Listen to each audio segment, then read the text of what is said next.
سلام دوستان، امروز به شهرستان کوهرنگ در استان چهارمحال بختیاری اومدم و با شهر اصفهان 200 کیلومتر فاصله دارم.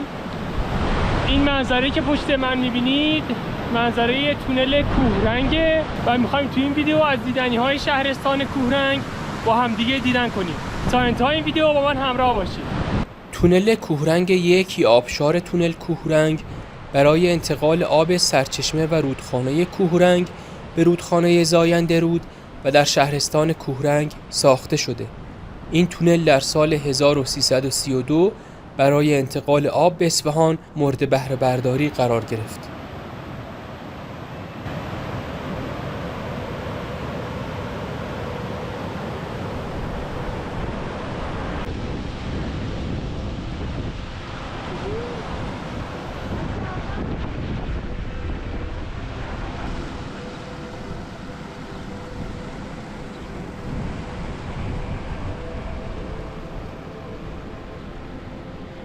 اینجا هم سوغات محلی شهرستان کوهرنگ و چهارمحال بختیاری و غرفا میفروشن.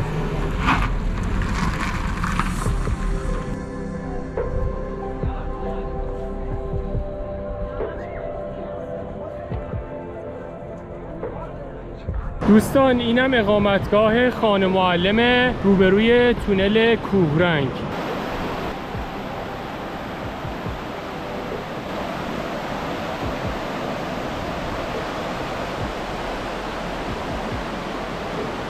تونل کوهرنگ از اونجا خارج میشه و میاد اینجا میریزه و تبدیل میشه به آبشار تونل کوهرنگ.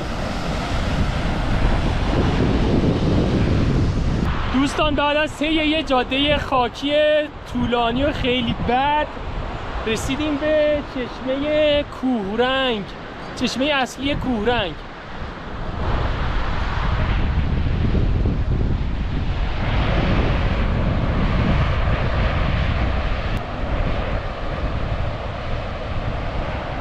تو این منطقه عشایر هم زیادن، تو مسیر چادراشون و گله هاشون رو میدیدم. چشمه کوهرنگ سرچشمه اصلی زاینده رود و رود کارونه. این چشمه مهمترین منبع آبی ایرانه که در دامنه زردکوه در استان چهارمحال و بختیاری قرار داره. آب این چشمه به سد کوهرنگ میریزه و توسط تونل اول و دوم کوهرنگ به زاینده رود منتقل میشه. اینجا سرچشمه اصلی کوهرنگه.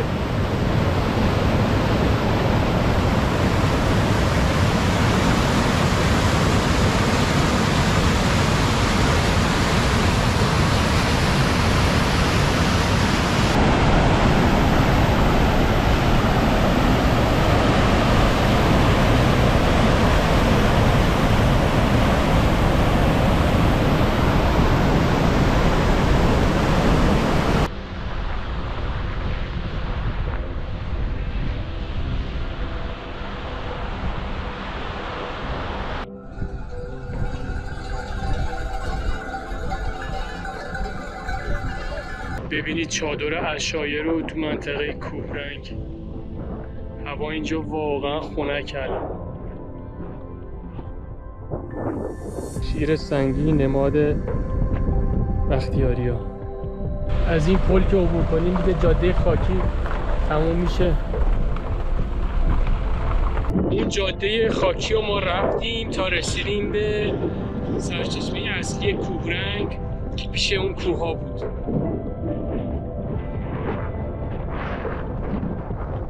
دوستان مکان بعدی که میخوایم با هم دیگه ببینیم غار یخی چماست. اومدیم تو تفرجگاه غار یخی، بریم غار یخی رو با هم دیگه ببینیم.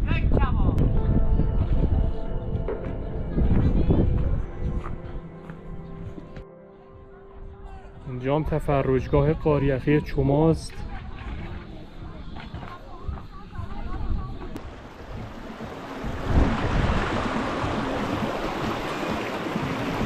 بچه این اف جی کروزر است تو این رودخونه اومد بیرون، دقیقا از این مسیر اومد.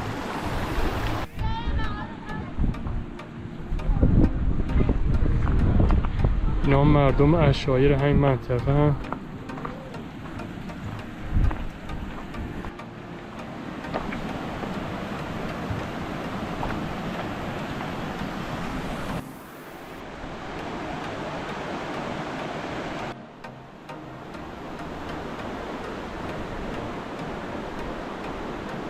باید دنبال این رودخونه بریم تا برسیم به غار یخی.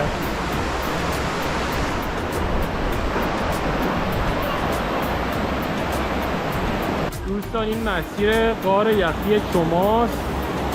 من حالا پرسیدم باید این ادامه بدی داخل آب بری که البته نمیشه تا برسی به غار. بچه آبش در حدی یخه که دستم میسوزه، قشنگ دستم سوزش میگیره، یعنی 10 ثانیه نمیشه نگهداری دستتو، اینقدر یخه این آب.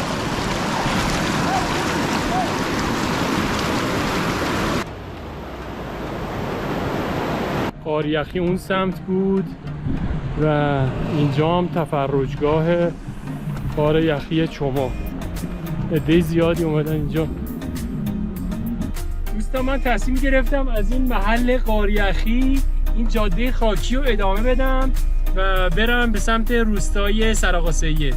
دوستان این وضعیت منه تو این جاده خاکی، یه جاده خاکی فوق العاده بعد داره تا برسیم به روستای سر سید.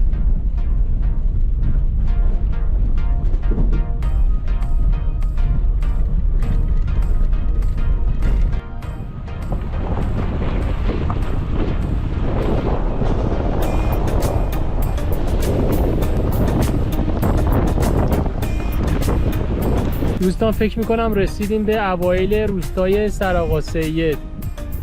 بچه ها بالاخره رسیدیم روستای سر سید.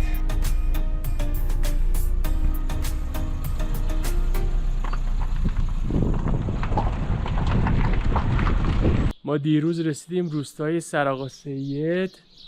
میخوایم بریم محیط روستا رو با هم دیگه ببینیم و چشم نمک.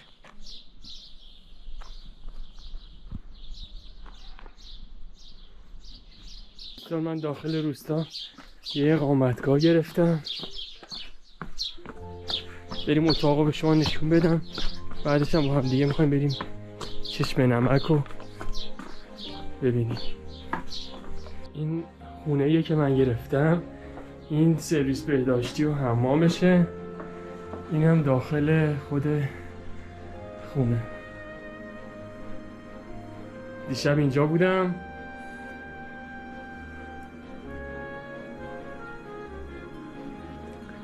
اینجا هم تصاویر خود روستا رو زده و اینجا توریست خارجی هم اومده.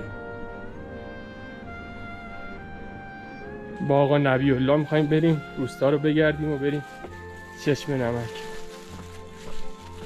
خب بریم.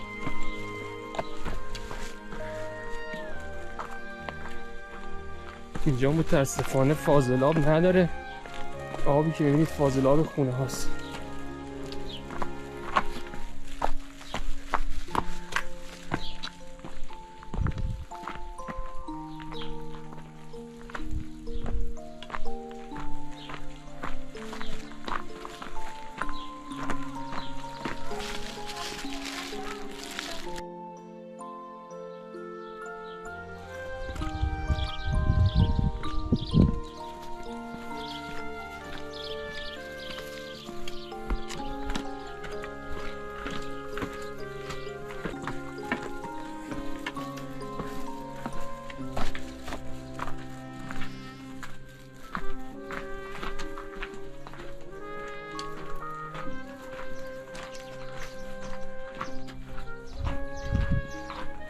هیزم‌هایی که جمع میکنم برای زمستون.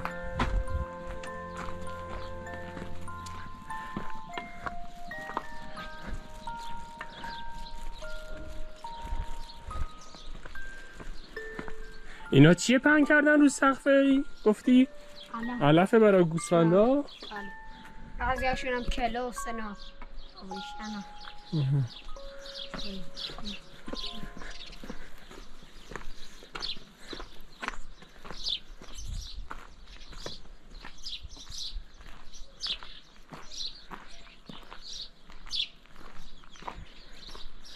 چرا اومدیم ما اینجا؟ اونم امامزاده روستاه. اسمش چیه امامزاده؟ امامزاده سیدیسا. سیدیسا. گنبد سبزه. خب کدوم بری بریم؟ این بری. ببینید چه کوچه های باحالی داره زیر خونه ها.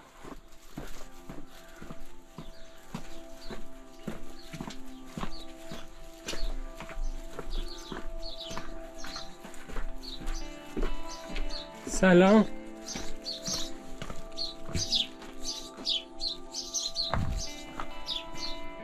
بازم اینجا هیزومه هاشون میبینید که جمع کردن برای فصل زمستون.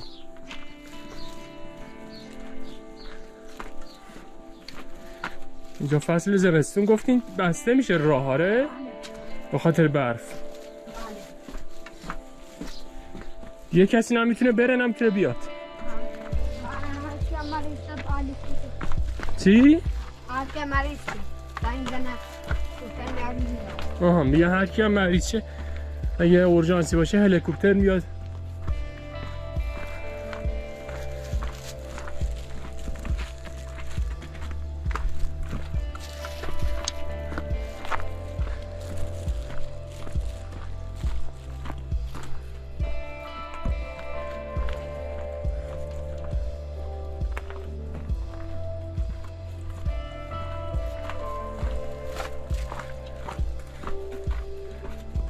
هیزوما رو ببینید جمع کرد. الان سقف یه خونه است. با این سنگام سقف خونه ها رو میکوبن یه بارندگی نفوذ نکنه به دور.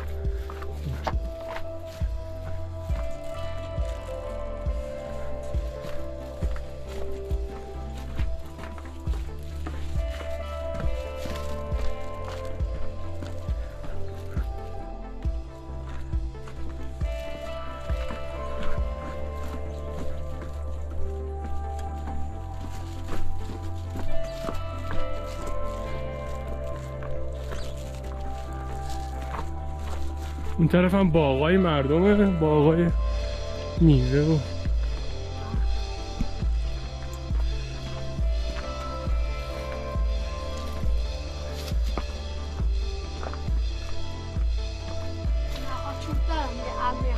نه چوب نه دیگه نمیشکنم. نه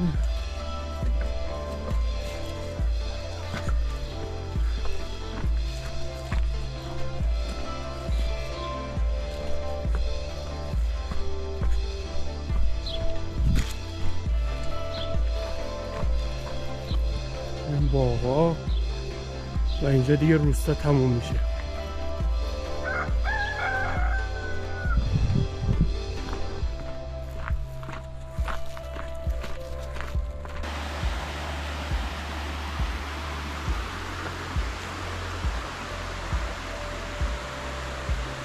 روستا هم که اون سمت بود که ازش دور شدیم یه مقدار.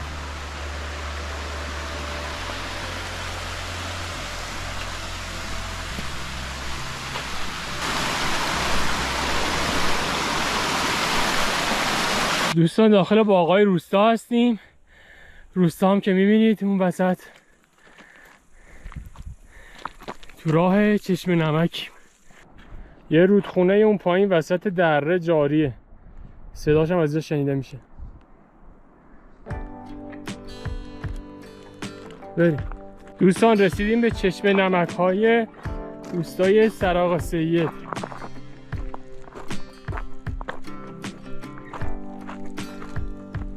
ببینید اینا چشمه های نمکه. نمک هاشو استخراج میکنند و فکر میکنم میفروشن. حالا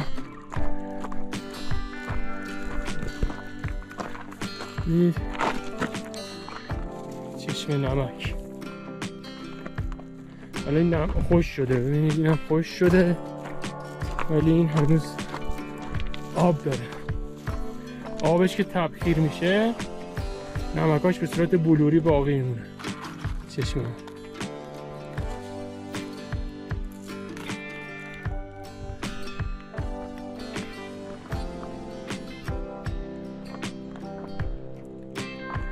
یکم جلوتر هم ببین. برید اینم یه چشم نمک دیگه.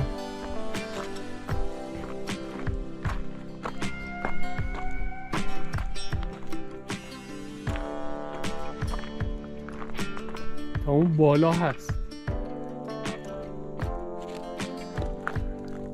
یعنی آب داره، اینجا داره بلور تشکیل میشه و نمک ها به دست میاد.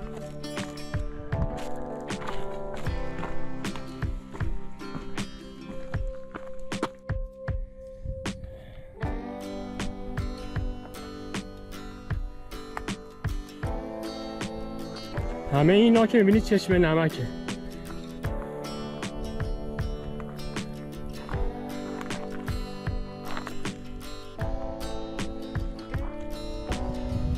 دوستان این سرچشمه چشمه نمک هاست که آب این چشمه ها رو برمیدارن میریزن رو اون مشمع ها تا خوش بشه و نمکش رو استحصال کنن. دوستان این هم یکی دیگه از این چشمه نمک هاست.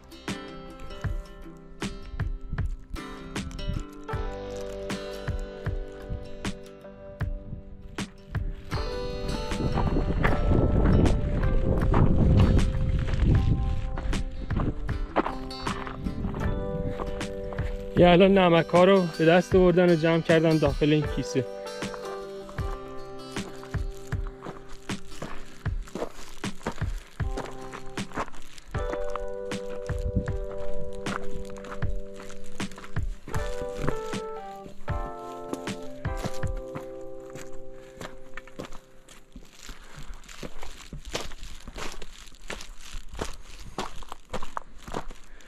دوستان تو مسیر برگشتیم به سمت روستا. اینا مزرعه یونجه است برای خوراک گوسفندا.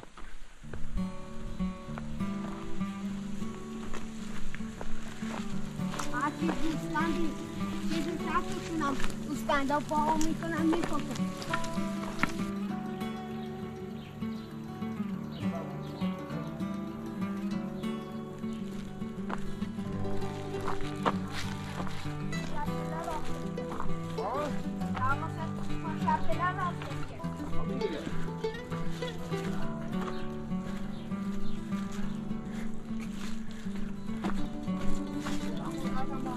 دوستان باید با روستای سرآقا سید خداحافظی کنیم و برگردیم بریم به سمت کوهرنگ.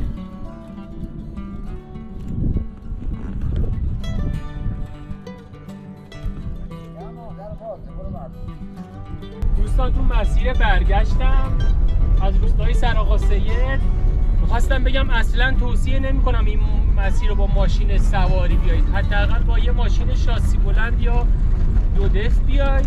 با پراید که اصلا نیایید، چون سر بعضی پیچا باید تو راه برگشت باید با دنده یک بیایید بالا، ممکنه گیر کنید.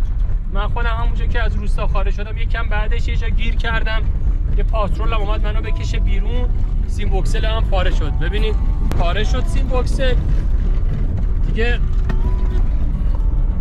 خودم دور گرفتم و اومدم بالا دیگه، هر جور بود. ولی میبینید که مسیرش خیلی اذیت میشه. دوستان از روستای سرآقا سید برگشتیم، رسیدیم به روستای شیخ علی خان. میخوایم بریم از آبشار شیخ علی خان دیدن کنیم. اینجا هم یه سری غرفه هستن.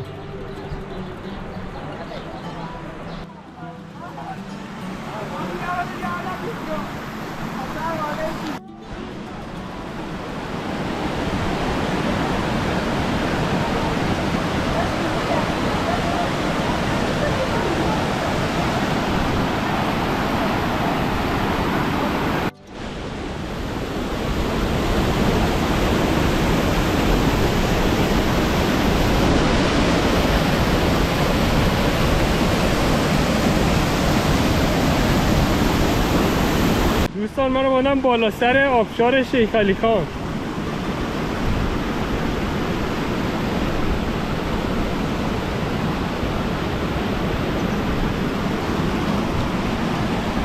این مسیریه که این رود میاد و تبدیل میشه به این آبشار.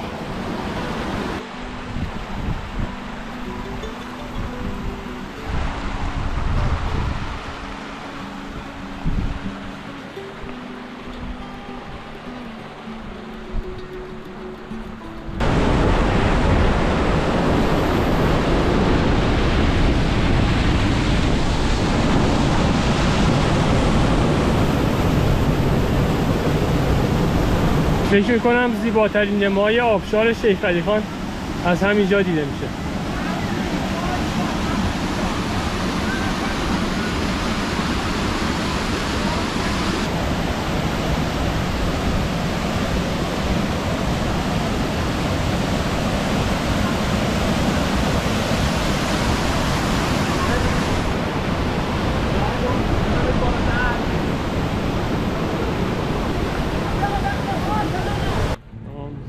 سوقات و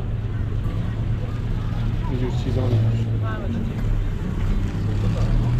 دوستان اومدم داخل مجموعه تفریحی چشم دیمه. آخرین جایی که میخوایم تو شهرستان کوهرنگ ببینیم همین جاه. دوستان رسیدیم به خود چشمه. اینجا یه دریاچه‌ای هم تشکیل شده.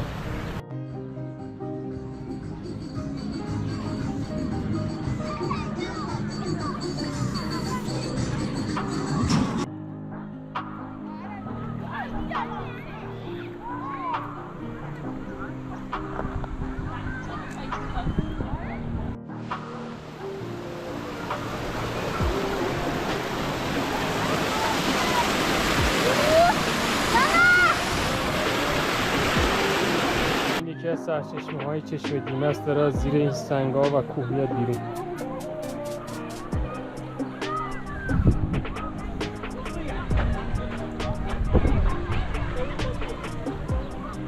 ببین تیکه تیکه داره آب میاد بیرون. این سرچشمه دیگه اینجاست.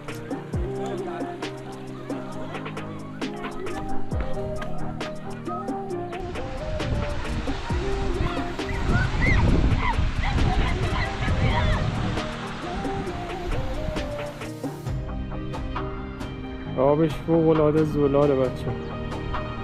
شما از خوزستان تشریف بردین؟ زنده باش. مارمولکه رو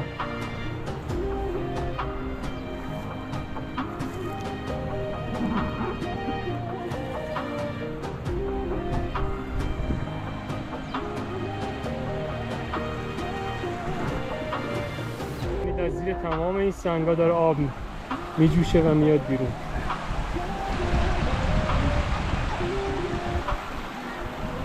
یه چشمه جوشانه دیگه.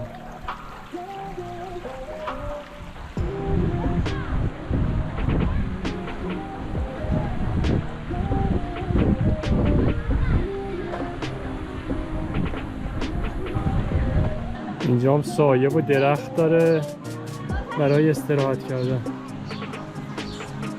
ببینید از اون سمت ده ها چشمه میجوشه و میاد. از اون سمت هم که رفتیم بازم یه تعداد زیادی چشمه از اونجا میجوشه و میاد این دریاچه رو تشکیل میده.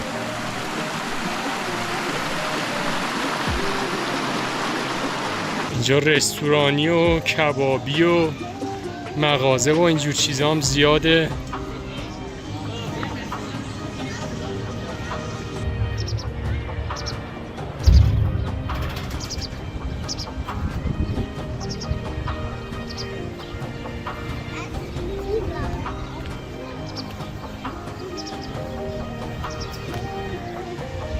اینجا پر مغازه و کبابی، مای کبابی هم اینجا هست.